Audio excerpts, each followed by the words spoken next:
नमस्कार, आपण पाहताय कोकणचा number 1 Maha channel Konkan 7 live बातमीपत्रात आपलं स्वागत. सुरुवात करूया हेडलाईन्सनं. हेडलाईन्सचे प्रायोजक आहेत टायझर, go for gold, golden prints collection.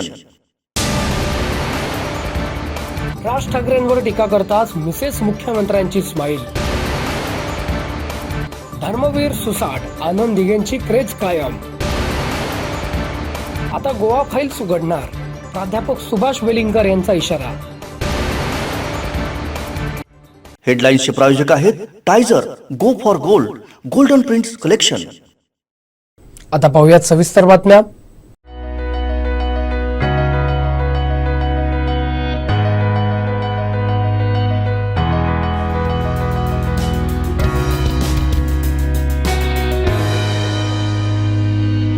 Anant T, अनंत प्या, आनंदी रहा. आंबोली गावचे सरपंच भाजप नेते गजानन उर्फ बाळा पालेकर यांचं हृदयविकाराच्या झटक्यानं निधन झालंय. आज सकाळच्या सुमारास ही घटना घडली आहे. रविवारी सकाळी 10 वाजण्याच्या सुमारास नांगरतास इथून आंबोली रुग्णालयात आणले जात असताना वाटेतच त्यांची प्राणज्योत मालवली. आंबोली गावच्या विकासात त्यांचा मोठा वाटा होता. कौलातदार गावकर प्रश्नात त्यांनी ग्रामस्थांचा आवाज सरकार दरबारी पोहोचवला होता. आंबोलीच्या पर्यटन, सांस्कृतिक, शिक्षण, सामाजिक क्षेत्रात त्यांचं मोठं योगदान होतं. माजी सभापती आत्माराम पालेकर यांचे ते बंधू तर अवधूत पालेकर यांचे ते वडील होते. त्यांच्या पश्चात पत्नी, मुलगा, 2 विवाहित मुली, भाऊ असा मोठा परिवार आहे. त्यांच्या निधनानं आंबोलीसह परिसरात शोककळा पसरली असून आंबोलीच्या राजकारणात भरून न येणारी पोकळी निर्माण झाली आहे.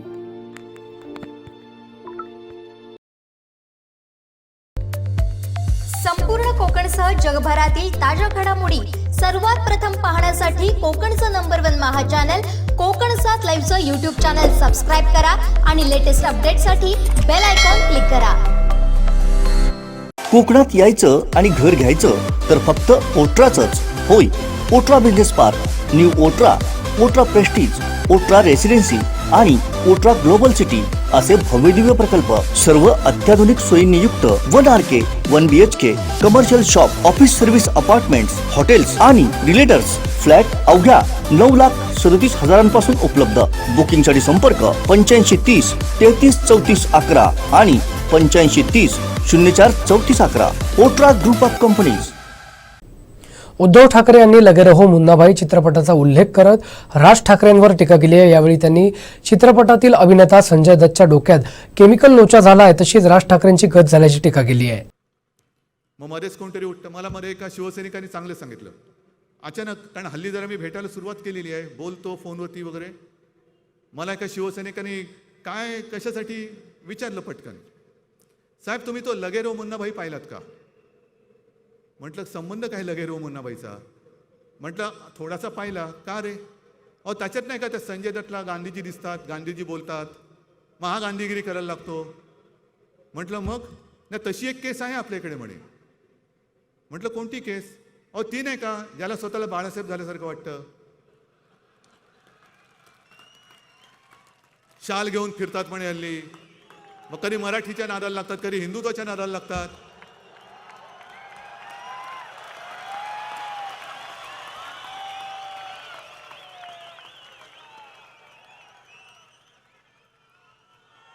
म्हटलं अरे त्यातला मुन्नाबाई जो आहे ना तो लोकांचं भलं तरी करत होता, हा कुठला मुन्नाबाई काढलास तू? नाही पण म्हणे एक लक्षात घ्या. म्हटलं कोणाला त्याच्या भ्रमात राहू दे ना, आपण काय करायचं? म्हणजे तसं नाहीये, तुम्ही त्या पिक्चरचा शेवट नाही बघितला. म्हटलं काय? शेवटी त्या संजय दत्तला कळतं की साला आपण काही भेजे में केमिकल लोचा होईल आहे. तरी केमिकल लोच्याची केस आहे. हा पिक्चर सत्यावरती आधारित आहे, म्हणजे सत्य घटनेवरती आधारित आहे. ते असे मुन्नाबाई फिरतात, फिरू द्या. संपूर्ण कोकणसह जगभरातील ताज्या घडामोडी सर्वात प्रथम पाहण्यासाठी कोकणचं नंबर 1 महा चॅनल कोकण 7 लाईव्हचं यूट्यूब चॅनल सबस्क्राईब करा आणि लेटेस्ट अपडेटसाठी बेल आयकॉन क्लिक करा.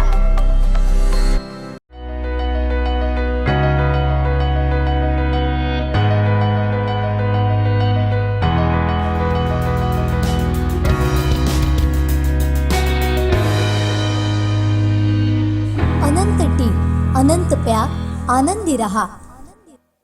झेवियर गोयचा साहेब नाही, त्यांनी गोव्यातील लोकांवर क्रूर अत्याचार केलेत. ही परशुरामाची पवित्र भूमी असून गोवा व लगतच्या सिंधुदुर्गच्या भागातही जनजागृती करणार अशी माहिती प्राध्यापक सुभाष वेलिंगीकर यांनी दिली आहे. अनेक ठिकाणी हिंदूंना जे भरडण्यात आलं, म्हणजे त्याच्यात मोपला फाईल्स असतील, बिहार फाईल्स असतील, नौखाली फाईल्स असतील, हैदराबाद फाईल्स असतील, असे ठिकठिकाणी हिंदूंच्यावर अत्याचार झालेले आहेत. आम्ही सगळे गोव्यात असल्यामुळे आम्ही गोवा फाईल्स हे या उघड्या कराव्यात असा कार्यक्रम ठरवला आणि पहिल्यांदा अधिकृतपणे गोवा फाईल्सचा जो सगळ्यात प्रमुख भाग आहे तो लोकांसमोर आणण्यात आम्ही यशस्वी झालो. एक गोष्ट म्हणजे जी गोष्ट आम्ही हातात घेतलेली आहे गोव्यात, तर त्याचा आंतरराष्ट्रीय परिणाम आहे. कारण या सगळ्या वार्ता ज्या आहेत, या वार्ता या प्रसिद्ध झाल्या इंटरनॅशनल न्यूजमध्ये. आणि काय आहे ते नेमकं, तर फ्रान्सिस झेवियर, ज्याला संत म्हटलं जातं, तर या फ्रान्सिस झेवियर हा गोईचा साहेब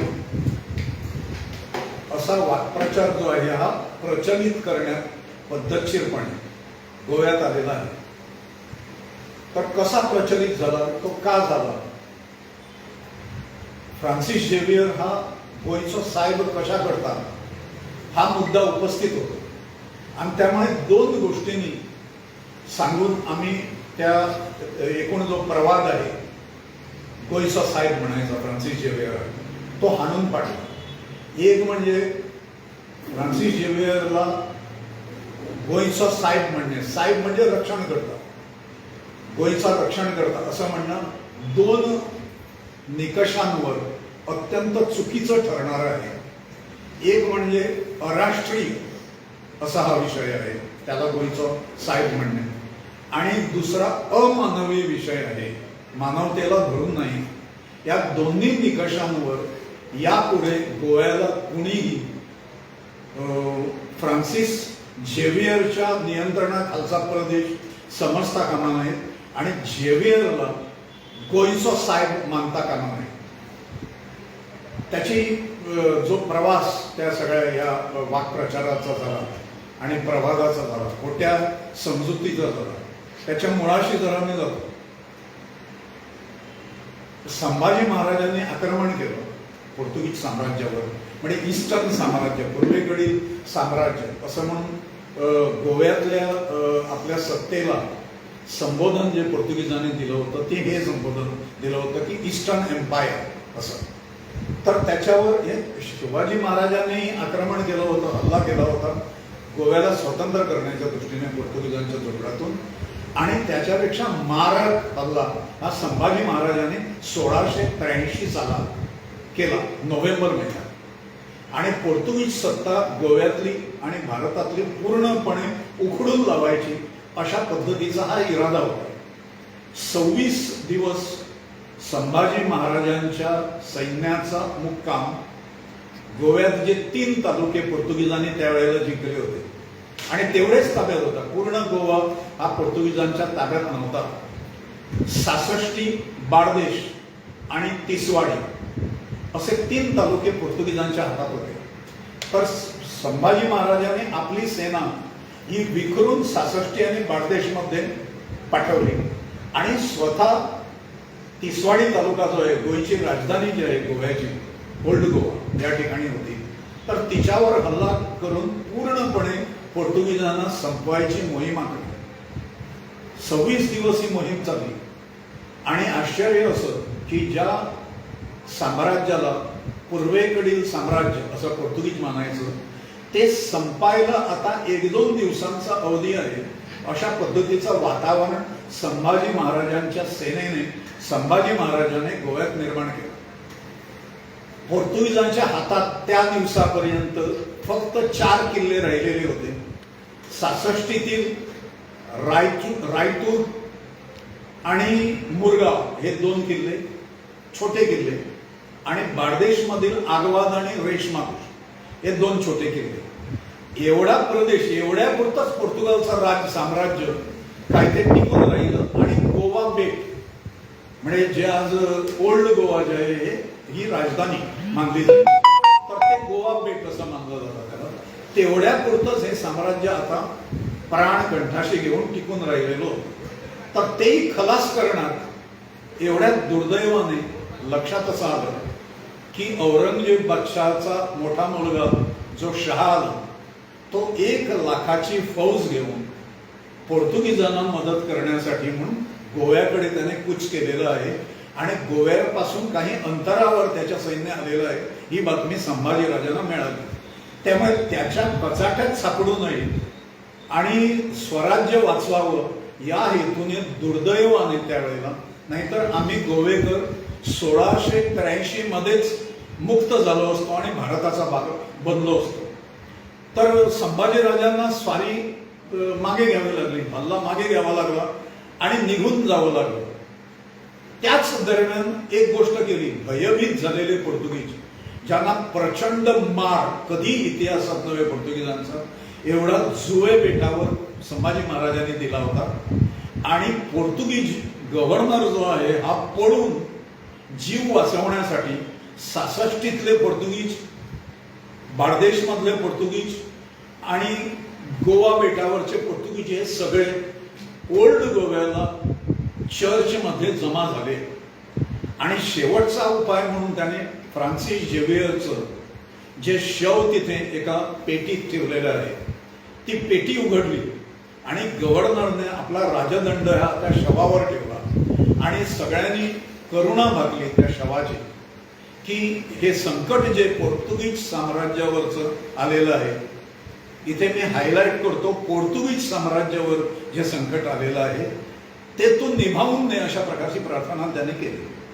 आणि ऐतिहासिक घटना इकडे घडल्यामुळे, शहा आलमचं सैन्य आल्यामुळे संभाजीराजांना ही मोहीम अर्ध्यावर टाकावी लागली.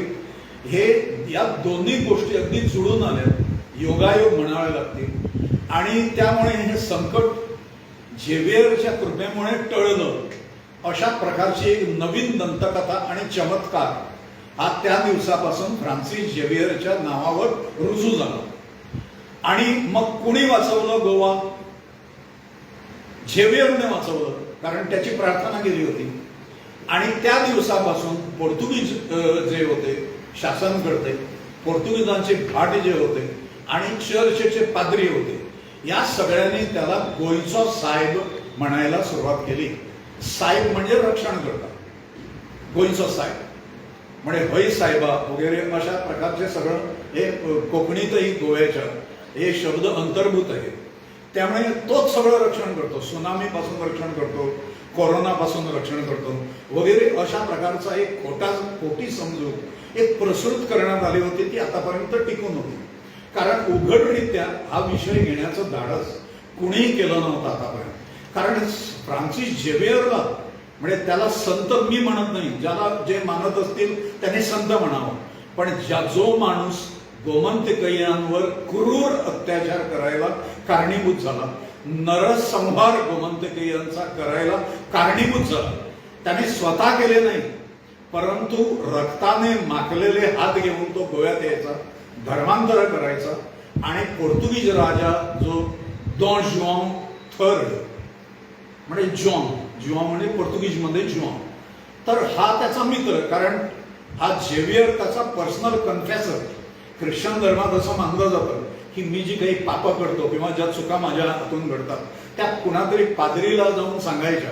मध्ये एक जाळी असते, एक केस असते शोकेस सारखी, आणि तिथे ख्रिश्चन धर्मीय लोक आपण ही चूक झाली माझ्या हातून, हे पाप घडलं वगैरे सांगत असतात.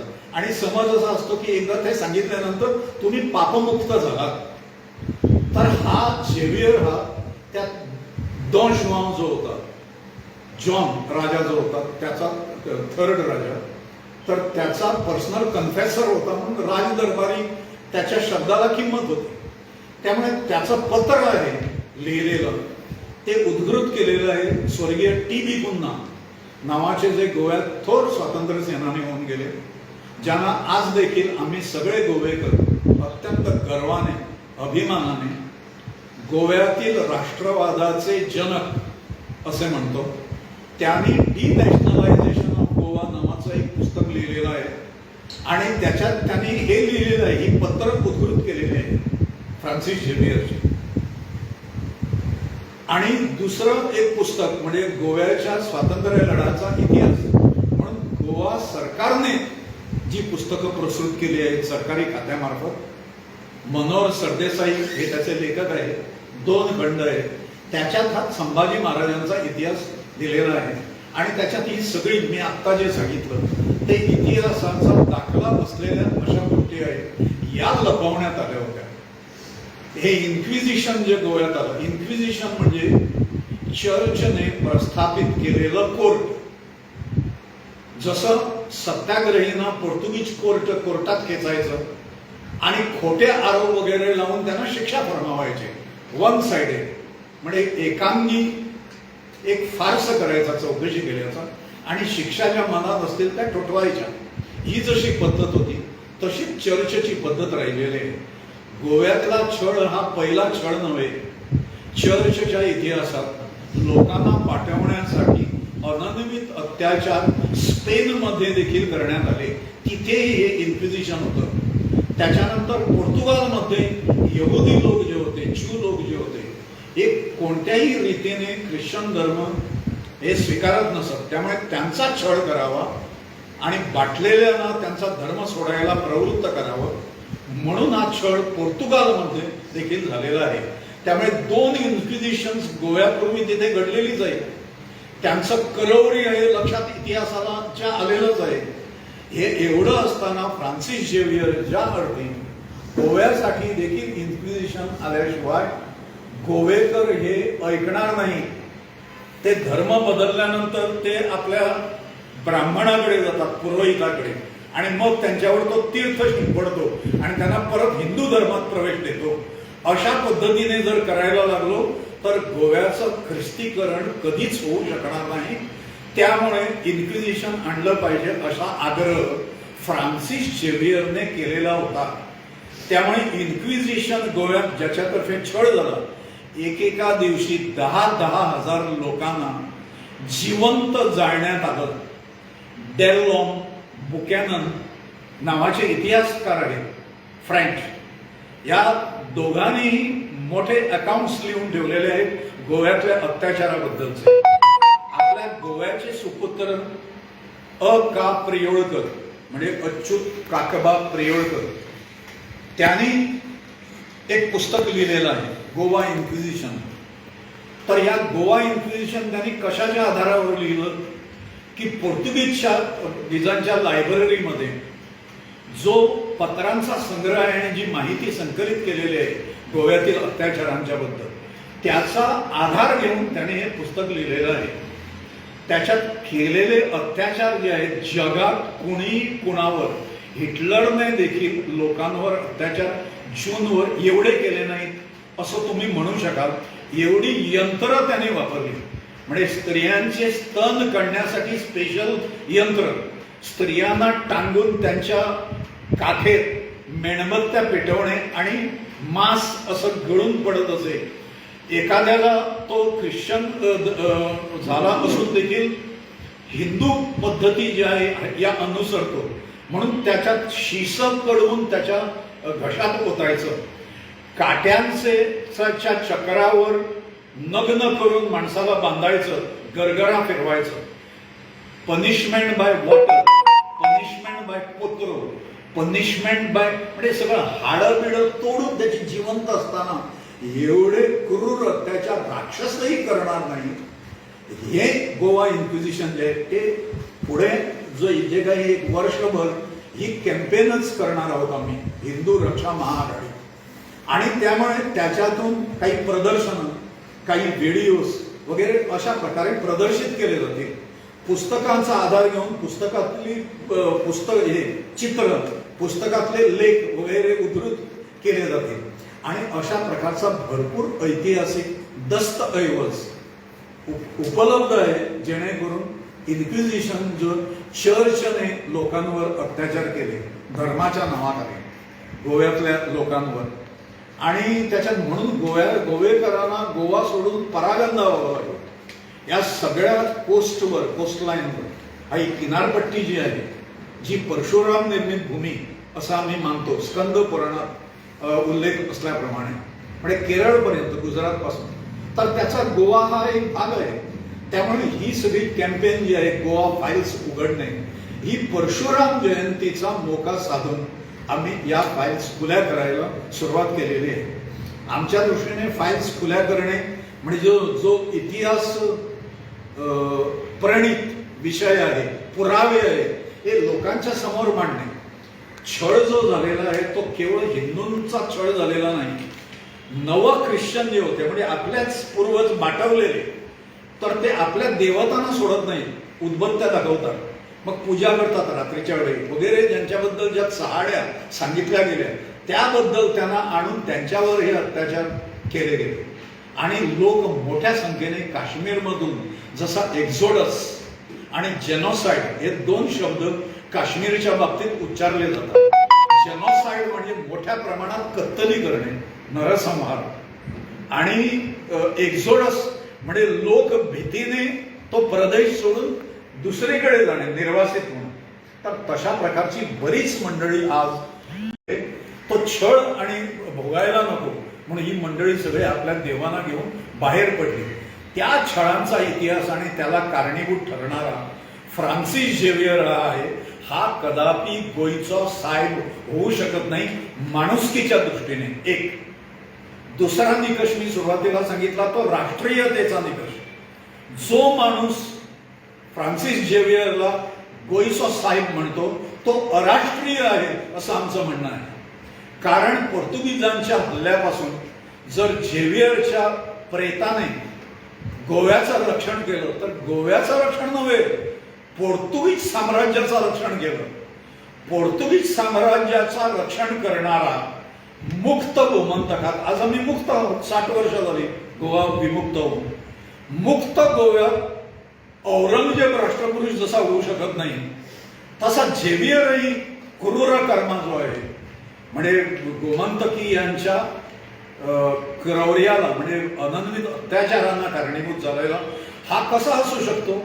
आणि त्यामुळे पोर्तुगीज धार्जिणा, पोर्तुगीज साम्राज्याचं रक्षण करणारा हा पोर्तुगीज संरक्षक असेल, हा गोव्याचा, मुक्त गोव्याचा संरक्षक असू शकत नाही.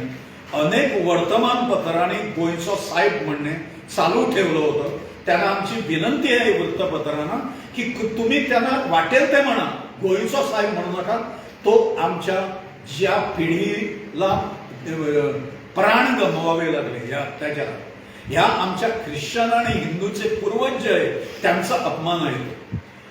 ज्या अनेक स्वातंत्र्य सैनिकांनी आपले प्राण वेठीला लावले, त्याग केला आणि गोव्याला स्वातंत्र्य मिळवून देण्यासाठी प्रयत्न केला, त्यांचा अपमान आहे.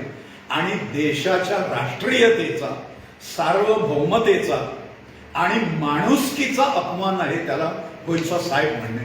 अशा प्रकारचं एक गोवा फाईलचं ओपनिंग सध्या एक धमाका गोव्यात आम्ही दिलेला आहे. फ्रान्सिस झेवियरचं हे स्तोम, पुढे काही विषय येतील तेव्हा त्यावेळेला यथावकाश मांडले जातील, परंतु हे स्तोम या सगळ्या गोयकरांनी आणि चर्चने सबंध जगाला विकलेलं आहे. ते थोतांड बुडण्याची पाळी आता आलेली आहे. त्यामुळे सगळे अस्वस्थ आहेत. त्यामुळे गोव्यात आम्ही हे केल्याबरोबर सगळ्या ख्रिश्चन पॉलिटिकल लिडर्सनी, चर्चिल, आलेमा वगैरेनी माझ्या विरुद्ध खटलेही दाखल केले, पोलीस केसेस दाखल केल्या पकडावा म्हणून. गोवा परिसरात, ओल्ड गोवा परिसरात वेलिंगकरांना फिरकू देऊ नये वगैरे अशा पद्धतीची सरकारला निवेदनं दिलेली आहेत. त्याला भीक न घालता आम्ही हा लढा पुढे चालू ठेवणार. हा सत्याचा लढा आहे, हा ऐतिहासिक दस्तऐवजांचा लढा आहे, हा खऱ्या इतिहासाचा लढा आहे. त्यामुळे काश्मीर फाईल्सचे अत्याचार जसे दडवून ठेवण्यात आलेले होते, काश्मीर फाईल्सच्या सिनेमामध्ये 3% देखील अत्याचार उघडकीला आणलेले नाही. 3% देखील, कारण सेन्सॉरशिप आहे. ते अमुक सीन्स पाहिजेत, अमुक सीन्स नको म्हणून सांगतात. त्यामुळे गोव्याचा इतिहास हा पूर्णत्वाने उलगडून दाखवू लोकांच्या समोर, जेणेकरून जे त्याला बसता येत फ्रान्सिस झेवियरला बुजून एक विचाराने, कारण यांच्याच पूर्वजांना त्याने मांडलेलं आहे, त्या मानसिकतेला, ती विकृत मानसिकता आहे त्याला स्टॉकहोम सिंड्रोम म्हणतात. स्टॉकहोम सिंड्रोम म्हणजे स्वीडनचं कॅपिटल स्टॉकहोम जे आहे तिथे एक दरोडा पडला. दरोडेखोरांनी आतल्या लोकांना बँकेतल्या भरपूर छळलं काही दिवस. म्हणजे एवढं छळलं की आता मारून टाकणार एवढी परिस्थिती आली. मग त्यांना सोडवलं सैन्याने. ते बाहेर आल्यानंतर त्यांच्या मुलाखती पत्रकारांनी ज्या वेळेला घेतल्या त्यावेळी ते सगळे स्तुती करायला लागले. हे कसे दरोडेखोर किती चांगले होते, किती चांगली माणसं. त्या प्रकारचा रोग जो आहे हा काही गोवेकरांना झालेला आहे. हे टीबी कुन्हांचं म्हणणं आहे. टीबी कुन्हा या रोगाला डिनॅशनलायझेशन म्हणतात, अराष्ट्रीयकरण म्हणतात. तो रोग काही प्रमाणात राहणारच आहे, कारण 450 वर्ष पोर्तुगीजांनी आमच्यावर राज्य केलं. त्यामुळे तो धुवून काढायला थोडा विलंब लागेल. म्हणून काही मंडळी त्यांचं रक्षण करण्यासाठी झेवियर हा कसा हे आहे, कसे हिंदू रक्षा महाआघाडी चुकीची आहे, धार्मिक तेढ निर्माण. अरे धार्मिक इतिहास, औरंगजेबाला जर ठार मारलं आणि गाडावं जर लागलं, याच्यामुळे जर काही लोकांच्या पोटात दुखत असेल त्याला आम्ही कारणीभूत, त्याने देश सोडून जावं ना. इथले अराष्ट्रीय जे आहेत त्यांच्याबद्दल आम्ही सांगणार आहोत, इतिहास जागवणार आहोत. कारण इतिहासातून भविष्याचे धडे घ्यायचे असतात, त्या चुका पुन्हा करायला द्यायच्या नसतात. म्हणून इतिहास आवश्यक आहे. त्यामुळे इतिहास सिद्ध असं सत्य जे आहे की झेवियर हा पोर्तुगीजांचं साम्राज्य करण्यासाठी तो तिकडे होता. त्यामुळे पुढच्या मागण्या आमच्या आहेत त्या आज त्याचं उच्चारण नाही करत, पण आज एवढंच करतो. ही पहिली फाईल जी आम्ही गोव्यात खोदली ते एवढीच आहे की हा अत्याचार इथे जे गोमंतकीयावर झाले ते आणायला कारणीभूत असलेला हा, आणि ज्याने पोर्तुगीजांचं साम्राज्याचं रक्षण केलं असं ते म्हणताय. चर्च प्रपागंडा करते, बाकी लोक करत नाहीत. इतिहासात लिहून ठेवलेलं नाही. इतिहासात चमत्काराला जागा असत नाही. त्यामुळे हा चमत्कार त्यांनी जो निर्माण केला त्यांच्या नावावर तो खोटा आहे चमत्कार. प्रत्यक्षातल्या काही गोष्टी या इतिहासात नमूद केलेल्या आहेत. त्यामुळे झेवियर हा गोविंदो साहेब अजिबात नाही, कधी नव्हता, याच्या पुढेही नसेल. पोर्तुगीजांचं साम्राज्य इथे होतं त्यावेळेला ते ठीक होतं, कोणी जाहीर आक्षेप त्याला घेत नसत. पण आता ही बिरुदावली आम्ही लावू देणार नाही. आम्ही त्याच्यासाठी जे काही करावं लागणार ते करू, अशा प्रकारचा हा निग्रह हिंदू रक्षा महाआघाडी या एका व्यासपीठाने केलेला आहे. आपल्याला काही गोष्टी विचारायच्या.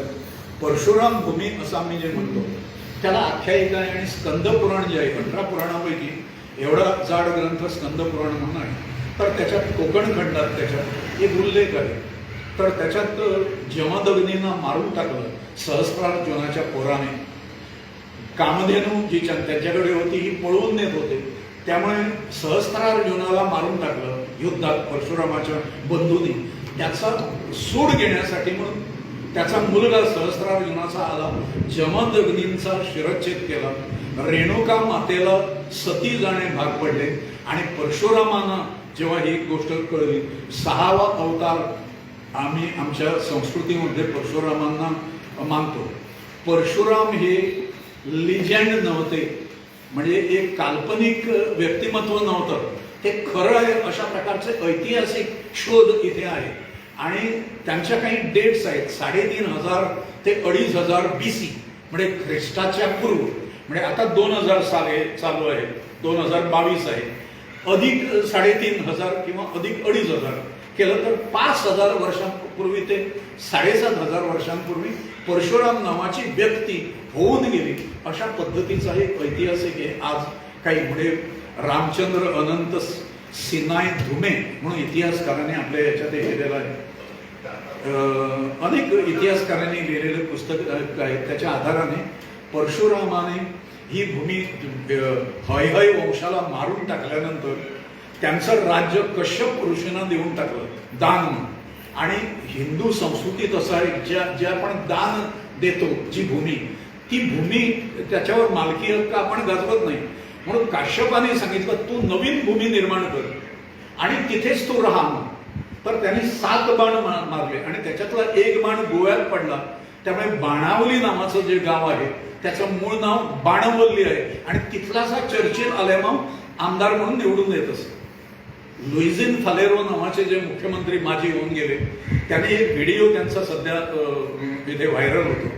ते सांगतायत की ही भूमी परशुरामाने वसवली, त्यामुळे परशुराम जयंतीला आम्ही परशुराम ज्याने ही भूमी वसवली आणि त्यांनी नुसती खाऱ्या पाण्यातून वर नाही काढली. NIO national institute of oceanography जी पणजीला आपली आहे, त्यांनी कृष्ण हे काल्पनिक व्यक्तिमत्व आहे म्हणून सांगणाऱ्याच्या घशात त्यांनी दात घातलेले आहे. कारण द्वारकेचे नमुने आता गोव्याच्या NIOच्या ऑफिसमध्ये आपल्याला पाहायला मिळतात.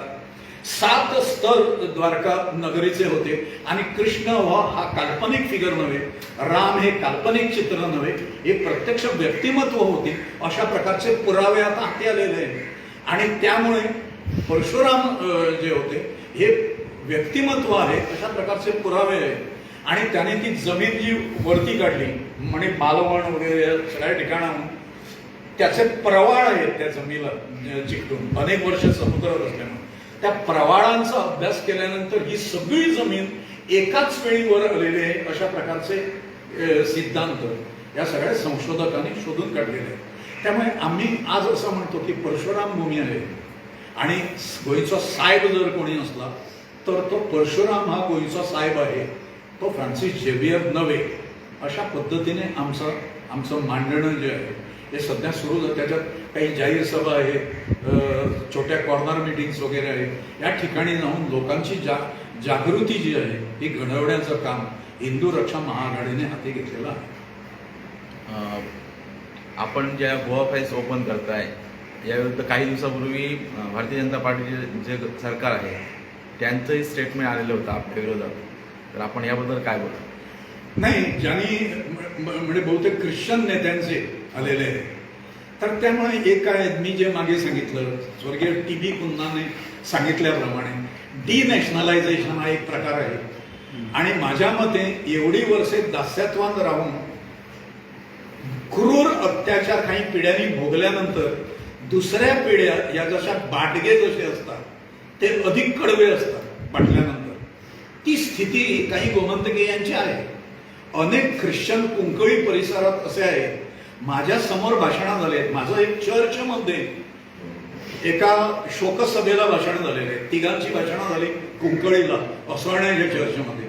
पादरी जिथून भाषण करतात तिथून 2 ख्रिश्चन आणि 1 मी RSSचा प्रमुख त्यावेळेला. अशी आमची भाषणं झाली आहेत. ती अशा माणसासाठी की ते असं सांगतात तिथे की by accident we are Christians, पण आमच्या धमन्यांमध्ये हिंदू रक्त वाहत आहे असं अभिमानाने सांगणारी ख्रिश्चन मंडळी. काही उदाहरणं मी देतो. गोमंतकाचे स्वतंत्र गोमंतकाचे पहिले attorney general advocate Joaquim Dias जे होते हे कुंकळीचे आहेत. फ्लावियन डायस म्हणून पत्रकार सिनियर ते आता वारले. हे त्या अनेक मंडळी स्वातंत्र्य सैनिक वगैरे या सगळ्या लोकांनी म्हणजे ख्रिश्चनांमधला मी फरक सांगतो की त्यांनी हिंदू पूर्वजांचं स्मारक उभं केलेलं आहे. त्या ठिकाणी 16 जण जे महानायक मारले गेले पोर्तुगीजांकडच्या युद्धात त्यांचं त्यांनी ख्रिश्चनांनी आणि हिंदूंनी एकत्र येऊन उभारलेलं आहे. आणि ज्यावेळी पादरीमध्ये टांग घालायला लागला हे होऊ नये हिंदूंचं, त्यावेळेला त्यांनी प्रेस कॉन्फरन्स घेतली. व्हेरिसिमो कुतिन्नो नावाचे लीडर त्याचे, हे माझेही मित्र, कारण मी त्यांच्याबरोबर होतो कामात. तर त्यांनी सांगितलं की याच्या पुढे पादरी जर टांग अडवायला लागला तर चर्चमध्ये शांतादुर्गेची प्रतिमा स्थापन करू. त्याची कटिंगही माझ्याकडे. ही प्रेस कॉन्फरन्स घेतल्यानंतर घाबरली. मग त्यांना कोणी व्यत्यय आणला नाही. कुंकळीला आणखी एक चॅपेल आहे जवळच त्या स्मारकाजवळ. त्या चॅपेलचं नाव होतं मार्टिर्स चॅपेल. कोण होते ते मार्टिर्स म्हणजे हुतात्मा? तर जे 5 पादरी कुंकळकरांना बाटवायला आले पोर्तुगीज सैन्य बरोबर घेऊन, त्या सगळ्यांना मारून टाकलं आणि 5 पादऱ्यांना कुंकळकरांनी बाटवायला आले. ते 5 पादरी मार्टिर्स म्हणून त्यांचं चॅपेल. ही सगळी ख्रिश्चन मंडळी तिकडे गेली आणि त्यांनी पादरीला सांगितलं हे नाव काढून टाकलं. पादरीने विचारलं हे कोण आहेत मार्टिर्स? त्याने सांगितलं ते 5 पादरी. आता ते मार्टिर्स पोर्तुगीजांचे होते. आम्ही आता स्वतंत्र आहोत गोयकार. आमचे मार्टिर्स जे आहेत ते हे नाही, त्यामुळे नाव काढून टाका. आता तुम्ही जर जाल तर त्या चॅपेलवर ते नाव नाही. हे कुणी केलेलं आहे? हे ख्रिश्चन बांधवाने केलेलं आहे.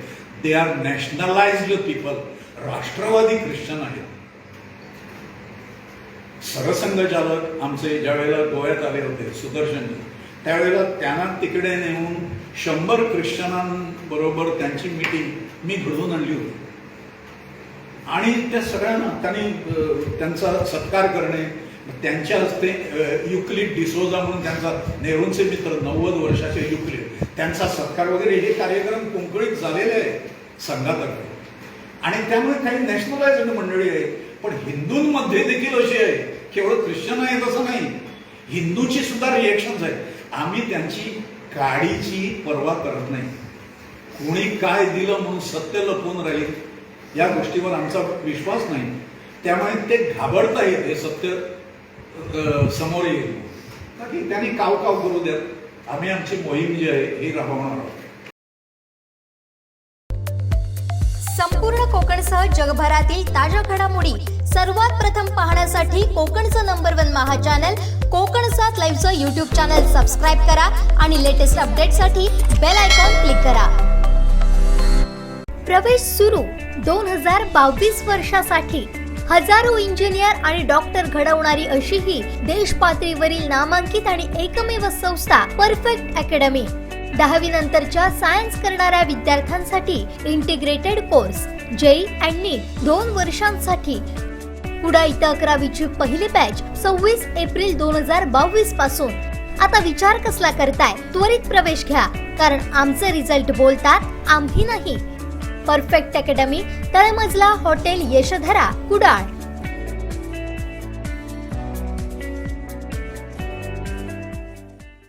पक्षप्रमुख उद्धव ठाकरे यांनी विरोधकांवर निशाणा साधताना भाजपचे नेते किरीट सोमय्या यांच्यावर निशाणा साधलाय. बोबड्यांकडे बघू नका असा घणाघात ठाकरेंनी केलाय. पण हे पुढे महाराष्ट्राचं जाणं यांना बघवत नाही, म्हणून महाराष्ट्रामध्ये कशी संपूर्ण वाताहत झालेली आहे. कायदा सुव्यवस्थेचे 12 वाजलेले आहेत. का असं का करताय? राजकारण राजकारणाच्या जागी ठेवा ना. पण महाराष्ट्रामध्ये गुंडागर्दी चालू आहे, लोकशाहीचा गळा घोटला जातोय. तो सॉसचा फोटो आल्यानंतर दिल्लीतनं पत्र आलं की याला केंद्राची सुरक्षा असताना ह्याच्यावरती हल्ला झाला कसा. राहुल भटच्या हल्ल्याचं विचारणार तातडीने दिल्लीत. पण सुरक्षा तुम्ही दिली ना, मग तुम्ही काय आम्हाला विचारता? सुरक्षेला विचारा ना खरं काय झालं. सॉसची बाटली दिली कोणी विचारा त्यांना. ह्या सगळ्या ज्या काही गोष्टी चाललेल्या आहेत या बघितल्यानंतर जो उद्वेग होतो, उद्वेग की हे महाराष्ट्राला बदनाम करतायत. आपल्याला सर्वांना आठवत असेल की काही म्हणजे बऱ्याच वर्षांपूर्वी जावेद मियादाद घरी आला होता मातोश्रीत. कशासाठी आलेला? भारत पाकिस्तान मॅच होणे दो. बाळासाहेब म्हणाले ते तू बोलूच नको, जोपर्यंत तुझा देश माझ्या देशावरती अतिरेकी पाठवत नाहीत, हल्ले थांबवत नाही, तो सुधरत नाही, तोपर्यंत मी कोणताही सामना या माझ्या मराठी मातीत होऊ देणार नाही, तू पुढे बोल. मग त्याला बाळासाहेबांनी विचारलं, अरे जावेद तू इतना अच्छा खेळता है, मग तू मध्ये माकड चाळेरे का करतोस? मग त्यांनी सांगितलं, साहेब ज्या वेळेला मी मैदानात उतरतो तेव्हा संपूर्ण पाकिस्तान माझ्या पाठी असतो. कुछ भी करो लेकिन मॅच जितनी है. मग आम्ही काय करतो, जर एखादा बॅट्समन चांगला सेट झाला असेल तर मुद्दामून बाजूला जाऊन उभे राहतो. सिली पॉईंट म्हणजे सिलीच पॉईंट असतो तो. मग गली स्लीप इकडे राहायचं आणि चांगला सेट झालेल्या बॅट्समनला वेडवाकडे बोलत राहायचं. मग त्याचं एकाग्रता भंग पावते आणि तो आऊट होतो. आणि असंच म्हणे मी एकदा केलं होतं, बॅटिंग करत होतो आणि एक बॉलर फार चांगला बॉलिंग करत होता. मी काय नाही म्हणे बॅट ठोकत ठोकत ठोकत ठोकत बराच वेळ बॅट ठोकत बसलो. एक बॉल खेळलो, परत बॅट ठोकत ठोकत ठोकत त्याच्याकडे गेलो आणि बोबड्या शब्दात बोललो, ए त्याला लूम तिदले पता न. मग आत्ता जो बोलतोय त्याच्याशी नाही मी बोलत, पण बोबडं बोलताय म्हणून सांगतो. ए त्याला लूम तिदले बताव ना. तर म्हणे बॉलरने एकदा दोनदा दुर्लक्ष केलं. शेवटी विचारलं क्यू? त्याने दरवाजे पे छकडा मारना है. मग तो बॉलर जो भडकला त्याचं एकाग्रता गेली, लेन लाईन चुकली आणि मी ठोकून घेतल्या रन्स. हे असे सगळे बोबडे बोल जे आपल्या कानावर येत आहेत त्याचा मी मागचा अर्थ सांगितला. तर अशा या बोबड्यांकडे लक्ष देऊ नका. याला क्रिकेटमध्ये स्लेजिंग म्हणतात.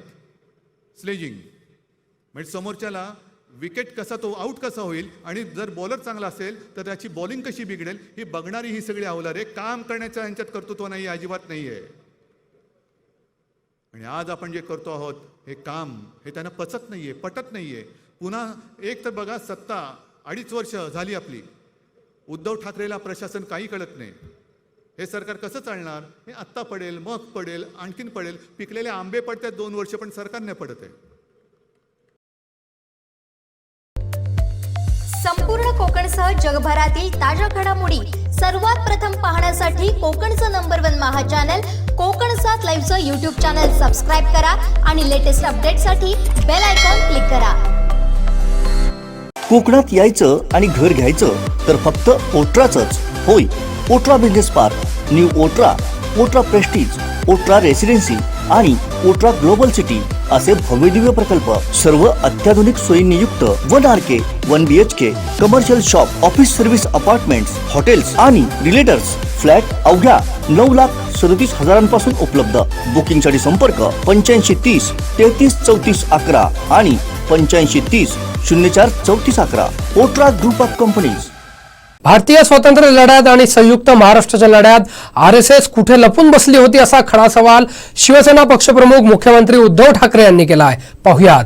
भारतीय जनता पक्षाची सभा होती आणि त्या सभेमध्ये देवेंद्र फडणवीस चुकून बोलून गेले. जे पोटात होतं ते ओठावरती आलं. जी त्यांच्या मालकाची इच्छा आहे ते बोलून गेले की आम्ही मुंबई स्वतंत्र करणार.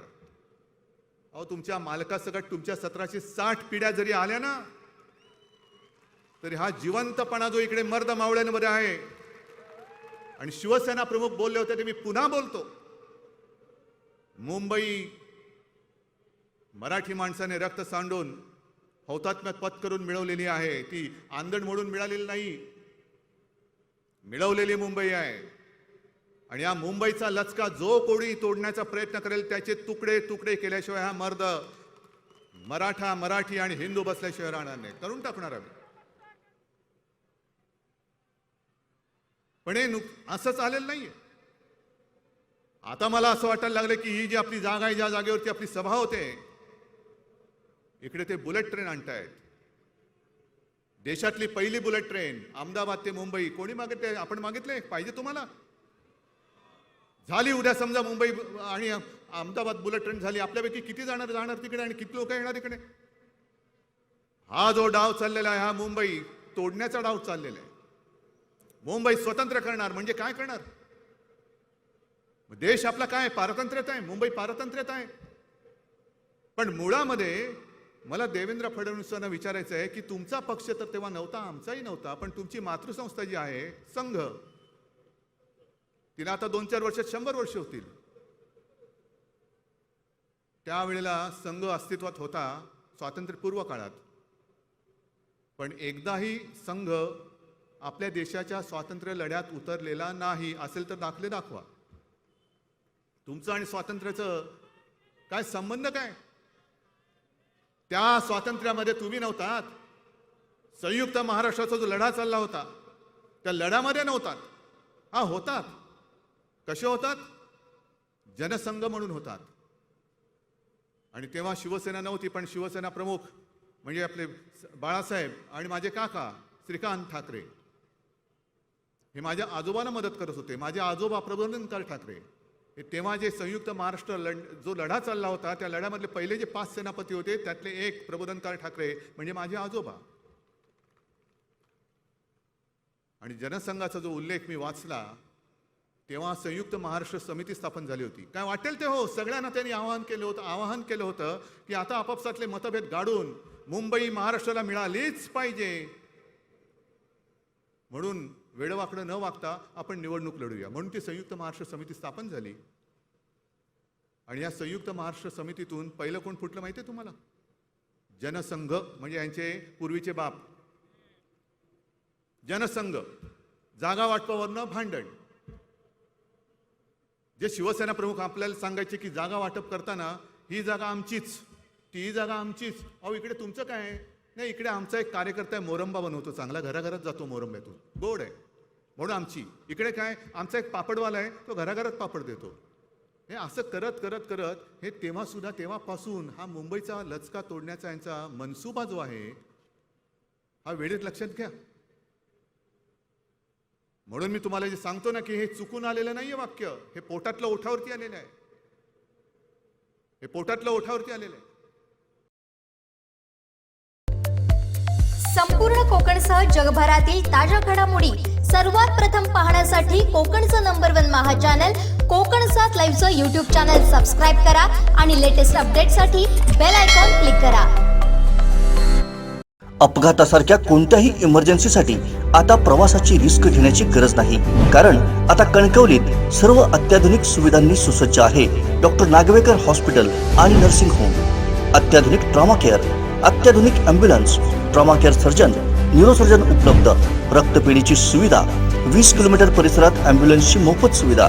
डॉक्टर नागवेकर हॉस्पिटल आणि nursing home 24/7 emergency service. Mobile 9852 108 108 आणि 8803 108 108. मुख्यमंत्री उद्धव ठाकरे यांनी भाजपवर जोरदार टीका केली आहे. शिवसेना प्रमुखांनी भाषणातील 90% विरोधी पक्षनेते देवेंद्र फडणवीसांवर हल्लाबोल केलाय. मिळवलेली मुंबई आहे आणि या मुंबईचा लचका जो कोणी तोडण्याचा प्रयत्न करेल त्याचे तुकडे तुकडे केल्याशिवाय हा मर्द मराठा, मराठी आणि हिंदू बसल्याशिवाय राहणार नाही. करून टाकणार आम्ही. पण हे असं चालेल नाहीये. आता मला असं वाटायला लागलं की ही जी आपली जागा आहे, ज्या जागेवरती आपली सभा होते, इकडे ते बुलेट ट्रेन आणतायत. देशातली पहिली बुलेट ट्रेन अहमदाबाद ते मुंबई. कोणी मागितले? आपण मागितले? पाहिजे तुम्हाला? झाली उद्या समजा मुंबई आणि अहमदाबाद बुलेट ट्रेन झाली, आपल्यापैकी किती जाणार तिकडे आणि किती लोक येणार इकडे? हा जो डाव चाललेला आहे, हा मुंबई तोडण्याचा डाव चाललेला आहे. मुंबई स्वतंत्र करणार म्हणजे काय करणार? देश आपला काय पारतंत्र्यात आहे, मुंबई पारतंत्र्यात आहे. पण मुळामध्ये मला देवेंद्र फडणवीसांना विचारायचं आहे की तुमचा पक्ष तर तेव्हा नव्हता, आमचाही नव्हता, पण तुमची मातृसंस्था जी आहे संघ, तिला आता 2-4 वर्षात 100 वर्ष होतील. त्यावेळेला संघ अस्तित्वात होता स्वातंत्र्यपूर्व काळात. पण एकदाही संघ आपल्या देशाच्या स्वातंत्र्य लढ्यात उतरलेला नाही. असेल तर दाखले दाखवा. तुमचं आणि स्वातंत्र्याचं काय संबंध काय?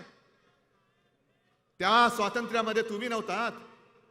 संयुक्त महाराष्ट्राचा जो लढा चालला होता त्या लढ्यामध्ये नव्हतात. हा होतात. कसे होतात? जनसंघ म्हणून होतात. आणि तेव्हा शिवसेना नव्हती, पण शिवसेना प्रमुख म्हणजे आपले बाळासाहेब आणि माझे काका श्रीकांत ठाकरे हे माझ्या आजोबांना मदत करत होते. माझे आजोबा प्रबोधनकार ठाकरे हे तेव्हा जे संयुक्त महाराष्ट्र जो लढा चालला होता त्या लढ्यामधले पहिले जे 5 सेनापती होते त्यातले एक प्रबोधनकार ठाकरे म्हणजे माझे आजोबा.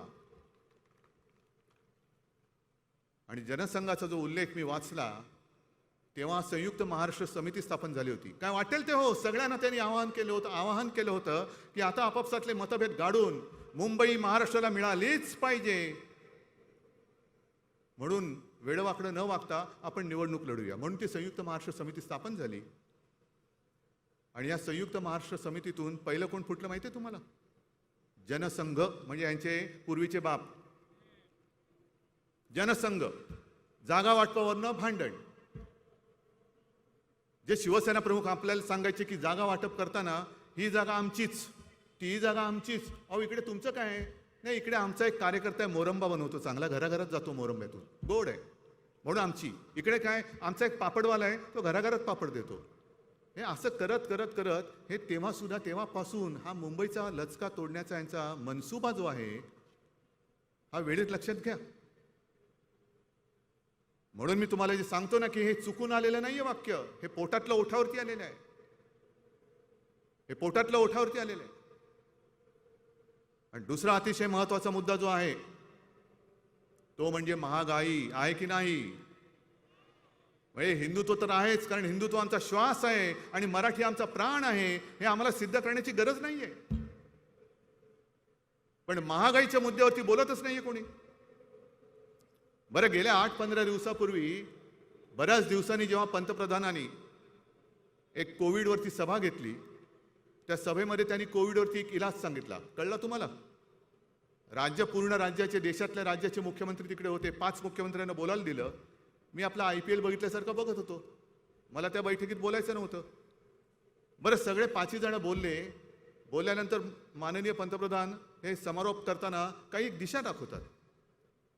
सगळं काही बोलल्यानंतर मला वाटलं आता संपेल. मग अचानक युद्ध कसं सुरू आहे, त्यांनी महागाई कशी वाढते, ते करत करत करत त्यांनी कोविडवरचा एक उपाय सांगितला की तुमच्या राज्यातले पेट्रोल आणि डिझेलचे दर कमी करा. म्हणजे आम्ही बाकी GST वगैरे देणार नाही, त्याच्याबद्दल बोलायचं नाही, म्हणजे वेळेत GST मिळेल याची खात्री नाही, पण तुम्ही तो दर कमी करा म्हणजे करोना कमी होईल असं मला वाटलं. पण एक तर आमचं जे काही देणं आहे ते तुम्ही देणं देत नाहीत वेळेवर. नुसतं ओरबाडायचं, तुम्हाला मुंबई फक्त आणि फक्त ओरबाडण्यासाठी पाहिजे. आम्हाला मुंबई ओरबाडण्यासाठी नको आहे. ती जर का आम्ही ओरबाडत बसलो असतो ना तर आज हा असा लाखोच्या संख्येने मुंबई आणि मुंबईच्या परिसरातला तमाम हिंदू, मराठी आणि सगळे भाषिक इकडे एकवटले नसते. ज्या ज्या वेळेला मुंबईवरती कोणती आपत्ती येते तेव्हा पहिला धावून जाणारा शिवसेना प्रमुखांचा शिवसैनिक आहे. कोणतीही आपत्ती हो, नैसर्गिक हो, घातपात हो, स्वतःच्या जीवाची, कुटुंबाची पर्वा न करता त्या संकटात उडी मारून तो इतरांना वाचवत असतो. मग तिकडनं वाचल्यानंतर रक्तदान करायला सुद्धा अंगामध्ये मर्दाचं रक्त असावं लागतं. ते शिवसेनेमध्ये अनेक गोष्टी आहेत.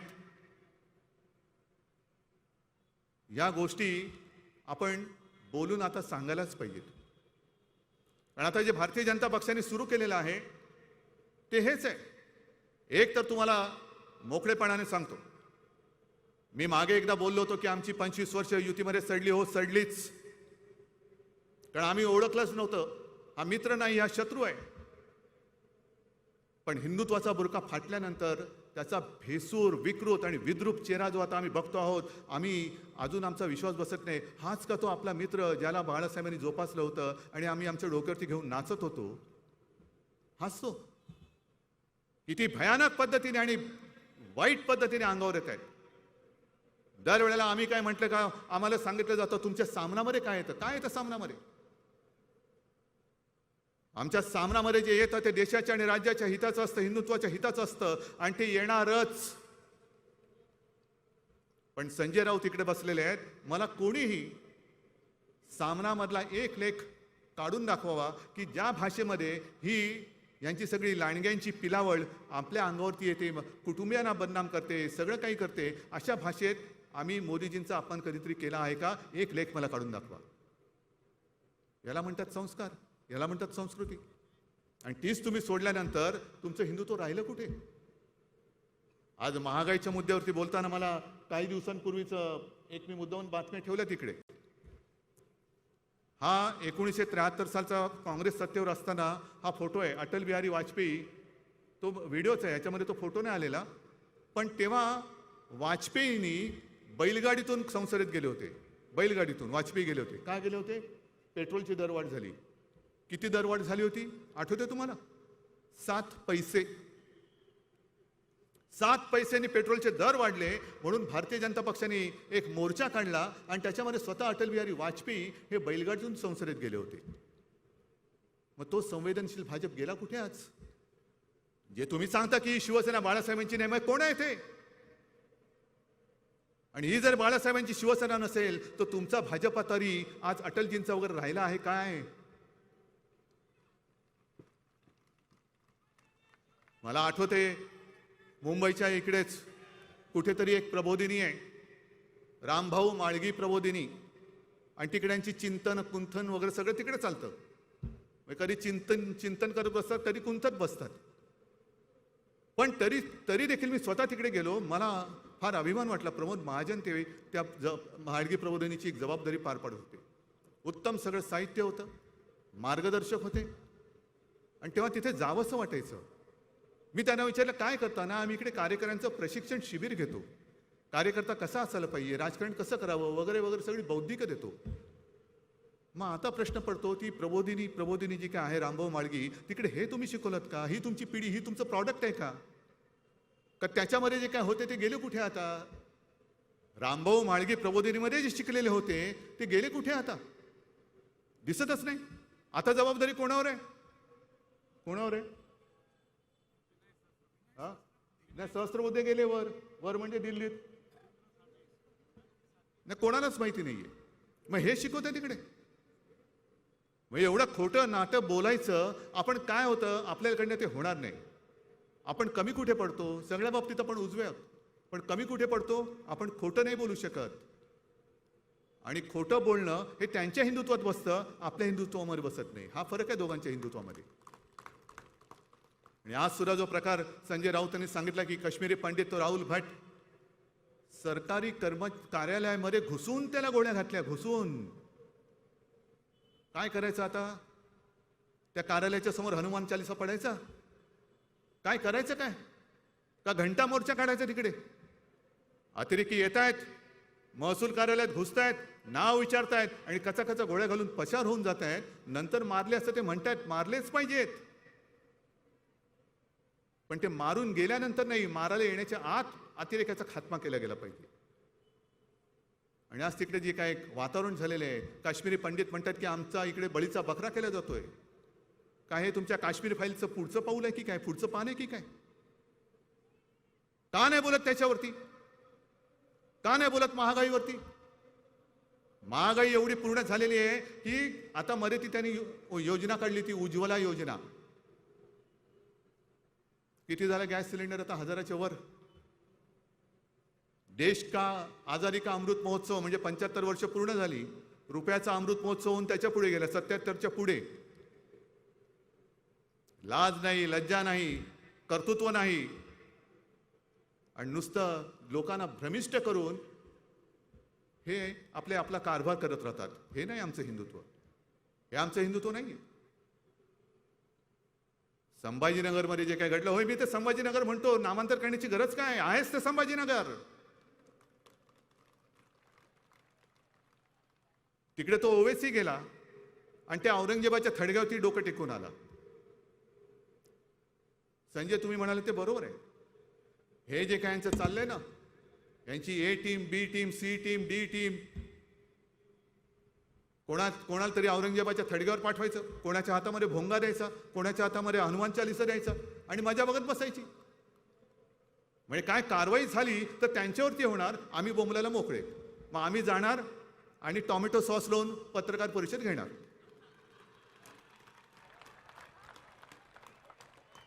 हे तुमचं शौर्य. अरे कसले फोटो काढताय आणि कसले करताय? बरं सुरक्षा किती? Z+ कोण देत आहे? केंद्र सरकार. कोणाला देत आहे? या टिनपाटांना. मग तिकडे काश्मीरी पंडितांना सुरक्षा नाहीये. राहुल भट जे सांगत होते की माझी इकडनं बदली करा, पुन्हा मला जम्मूमध्ये न्या, ऐकलं नाही अजिबात. तिथे काश्मीरी पंडितांना सुरक्षा नाही, पण इथे भोकं पडलेल्या टिनपाटांना ही सुरक्षा देत आहेत, केंद्राची सुरक्षा. कोणाला Y+, कोणाला Z+. काय बापाचा माल आहे तुमच्या? लोकांचा पैसा आहे तो.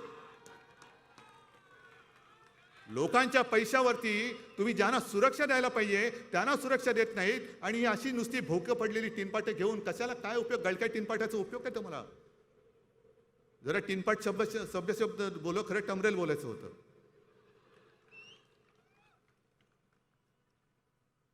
पण या पद्धतीने यांचा सगळा कारभार चाललेला आहे. आणि आमच्या हिंदुत्वाचं मोजमाप घेणारे तुम्ही कोण? आमचं हिंदुत्व खरं आहे का खोटं आहे हे ठरवणारे तुम्ही कोण? एक जे मी बोललो होतो, हे काँग्रेस बरोबर गेले. होय गेलो ना. का गेलो? तुम्ही ढकललं आम्हाला. पण आम्ही काँग्रेस सोबत गेलो तरी आमच्या हातातला आणि हृदयातला भगवा गेलेला नाही. मी विधानसभेत बोललेलो आहे, सत्ता असो वा नसो मला परवा नाही, पण आमचं हिंदुत्व हे तकलादू नाही. आमचं हिंदुत्व हे सच्च आहे आणि मी विधानसभेत सुद्धा बोललेलो आहे. काँग्रेस बरोबर गेले म्हणून यांनी हिंदुत्व सोडलं. काय हिंदुत्व म्हणजे काय धोतर वाटलं तुम्हाला? कधी नेसलं, कधी सोडलं, कधी म्हणजे नेसायला तर ठीक आहे, सोडायला तरी लाज तुम्हाला नसेल वाटत. पण हिंदुत्व ही अशी नेसण्याची आणि सोडण्याची गोष्ट नाहीये. आम्ही काँग्रेस सोबत गेलो, उघड गेलो. तुमच्यासारखा सकाळचा शपथविधी नाही केला आम्ही. मग तुम्ही केलं तर पवित्र आणि आम्ही केलं तर अपवित्र. आम्ही राष्ट्रवादी बरोबर गेलो तर दगा दिला आणि तुम्ही सकाळी शपथ घेतली ते काय होतं? आणि म्हणून मी म्हटलं होतं की सकाळचा शपथविधी आणि तो तुमचा प्रयत्न जर यशस्वी झाला असता तर सगळे नवाब मलिक बिलिक सगळे अनिल देशमुख हे तुमच्या मांडीला मांडी लावून काय तुमचं गुणगान करत बसले असते असं तुम्हाला वाटतं की काय? का तुम्ही त्यांचं केलं असतं? आम्ही काँग्रेस सोबत गेलो पण तुम्ही NDA मध्ये किती पक्ष जमवले होते? या आधी म्हणजे गेल्या राष्ट्रपती निवडणुकीच्या वेळेला एक एनडीएची बैठक झाली. तेवढी एकच बैठक मी पार पडली होती त्या ह्याच्यात. आणि त्या बैठकीत गेल्यानंतर मी बघितलं 30-35 लोक बसले होते. माझ्या बाजूला नितीन गडकरी होते. म्हटलं हो ही लोक कोण? होय आपले एनडीएतले सहकारी. अरे काय काय लोकांचा एक सुद्धा खासदार नव्हता, पण एनडीएचे सहकारी. हे सगळे एनडीएचे सहकारी, ह्याच्यापैकी किती जण हिंदुत्ववादी म्हणून तुमच्यासोबत आले होते?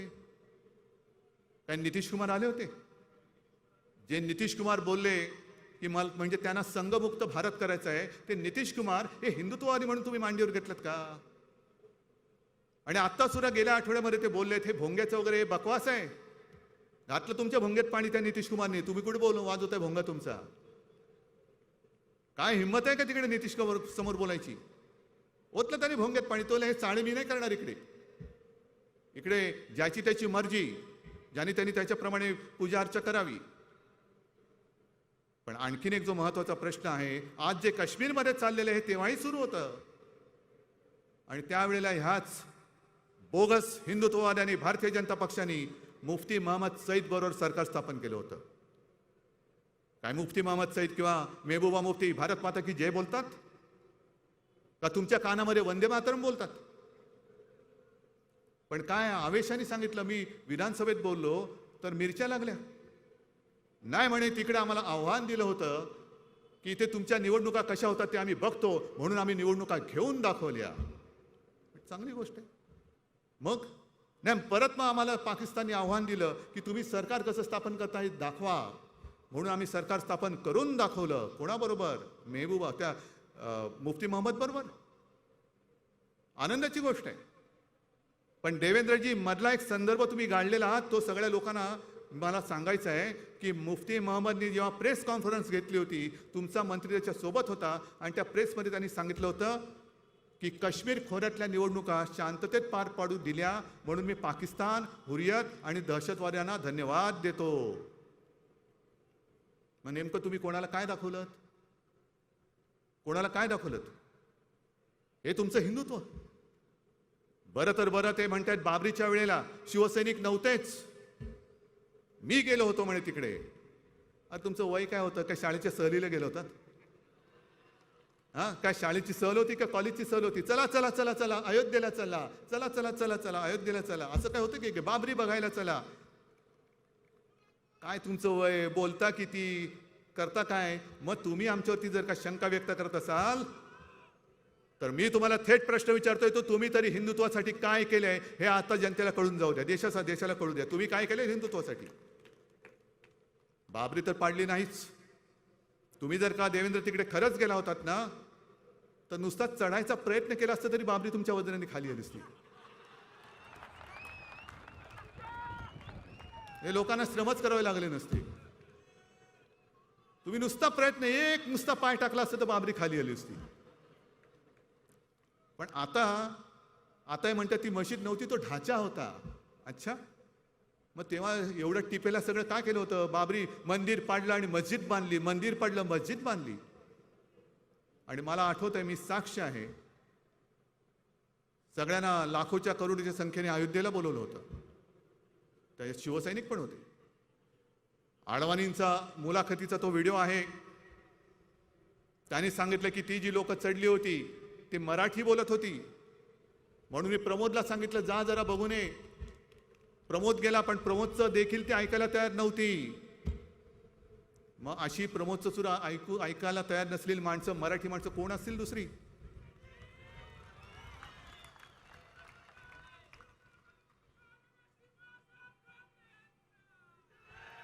आणि तो सगळा दिवस, तो प्रसंग मला आजही आठवतोय. टीव्हीवरती मी बातमी बघत होतो, लोक चढलेत आणि बाबरी पाडली, बाबरी पाडली, बाबरी पाडली. मी जुनं मातोश्री होतं, धावत वरती गेलो. बाळासाहेबांनी सांगितलं की साहेब साहेब बाबरी पाडली. मला म्हणतो काय काय सांगतो? पाडली? अरे वा. तेवढ्यात इंटरकॉमची बेल वाजली. कोणाचा तरी फोन होता, बाळासाहेबांनी घेतला आणि मग एवढंच म्हणेल, मग चांगलंय की मग नाही, जर शिवसैनिकांनी पाडली असेल तर मला त्यांचा गर्व आहे, मला त्यांचा अभिमान आहे. आणि फोन ठेवला ती मला म्हणाले ही कसली म्हणे त्यांच्या 2 अक्षराचा शब्दाचा अर्थ तुम्ही लावा, ही कसली याची अवलाद म्हणे. जे लोकांना बोलवत आहेत कार सेवा करा, कार सेवा करा, कार सेवा करा म्हणजे काय करा? का अयोध्येला येऊन गाड्या धुवायचे आहेत कार सेवा करायची म्हणजे? हे असलं नेतृत्व आहे, पुचाट नेतृत्व आहे. आम्हाला काय माहिती होतं तिकडे राम मंदिरावरती बाबरी बांधली गेले म्हणून? तुम्ही आम्हाला सांगितलं, आम्ही आलो तिकडे. आणि मला म्हणाले नेतृत्वाचं लक्षण बघ हेच असतं, जो नेता लोकांना भडकावून त्यांनी सांगितलेलं काम केल्यानंतर जो जबाबदारी झटकतो तो नेता नाही, तो नेता असू शकत नाही. हेच काम भाजपाने केलेलं आहे. सुंदरसिंग भंडारी बोलले होते की हे काम आमचं नाही, हे कदाचित म्हणे शिवसैनिकांनी केलं असेल. मग तेव्हा बोंबलला का नाही? भोंगा तेव्हा होता ना, तो भोंगा वाजवला का नव्हता की मी होतो मी होतो मी होतो, पुन्हा येईन पुन्हा येईन पुन्हा येईन. येण्याची शाश्वती नव्हती, गेल्याची पण होती की नाही अजून देता येत नाही. ठीक आहे, आता उद्या ते काहीतरी पुन्हा सभा घेणार आहेत, उत्तर सभा घ्या, मग आम्ही परवा घेतो, मग तुम्ही त्याच्यानंतर घ्या, मग आम्ही त्याच्यानंतर घेतो. हेच चालू ठेवायचे चाळे, हेच चालू ठेवायचे. उत्तर द्यायची असतील तर जनता जी आज महागाईने होरपडलेली गेलेली आहे तिला उत्तर द्या. आम्हाला कसलं उत्तर देता? याला उत्तर देणं शक्य आहे तुम्हाला? हे इकडे जे काय जमलेलं ही नुसती गर्दी नाहीये, ह्या गर्दीमध्ये एक जिवंतपणा आहे. ही सगळी वाघ आहेत, वाघ. मग गेल्या वेळेला त्यांनी काय केलं होतं? गेल्या वेळेला त्यांनी मला सांगितलं, कळलं असं की भगव्या टोप्या घातल्या होत्या. का हो भगव्या टोप्या कशाला? नाही, हिंदू आहोत आम्ही ना. हिंदुत्व टोपीत नसतं, डोक्यात असतं. डोक्यात मेंदू असेल तर त्या मेंदूत हिंदुत्व असायला लागतं, टोपीमध्ये हिंदुत्व नसतं कधी. आणि भगवी टोपी घालून जर तुम्ही हिंदुत्व दाखवत असाल तर RSSची टोपी काढी का?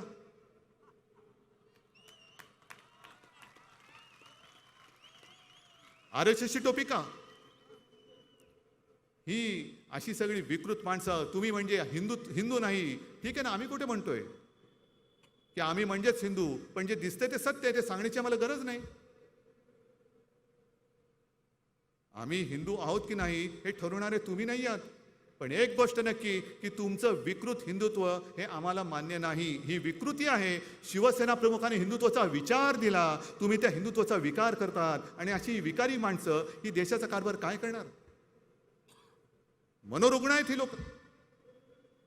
आजच मी येताना टीव्हीवरती बातम्या बघत होतो, कोणत्या दिशेने आपण चाललेलो आहोत. संजय राऊत म्हणाले की देशाला दिशा दाखवा. काय दिशा दाखवायची?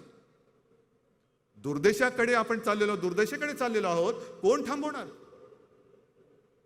ज्यांच्यावरती विश्वास टाकला तोच जर का केसाने गळा कापणार असेल तर मग देश कोणाच्या हातामध्ये द्यायचा, कोणी हातामध्ये घ्यायचा? संपूर्ण कोकणसह जगभरातील ताज्या घडामोडी सर्वात प्रथम पाहण्यासाठी कोकणचं नंबर 1 महा चॅनल कोकण 7 लाईव्हचं यूट्यूब चॅनल सबस्क्राईब करा आणि लेटेस्ट अपडेटसाठी बेल आयकॉन क्लिक करा. शेवटी ठळक घडामोडी पुन्हा एकदा. हेडलाईन्सचे प्रायोजक आहेत टायझर, go for gold, golden prints collection. Raj ठाकरेंवर टीका करताच मिसेस मुख्यमंत्र्यांची स्माईल. धर्मवीर सुसाट, आनंद दिघेंची क्रेज कायम. आता गोवा फाईल्स उघडणार, प्राध्यापक सुभाष वेलिंगकर यांचा इशारा. हेडलाईन्सचे प्रायोजक आहेत टायझर, go for gold, golden prints collection. बातमीपत्रात वेळ झाली आहे इथेच थांबण्याची. पाहत राहा बदलत्या कोकणचा बुलंद आवाज कोकण 7 लाईव्ह. धन्यवाद.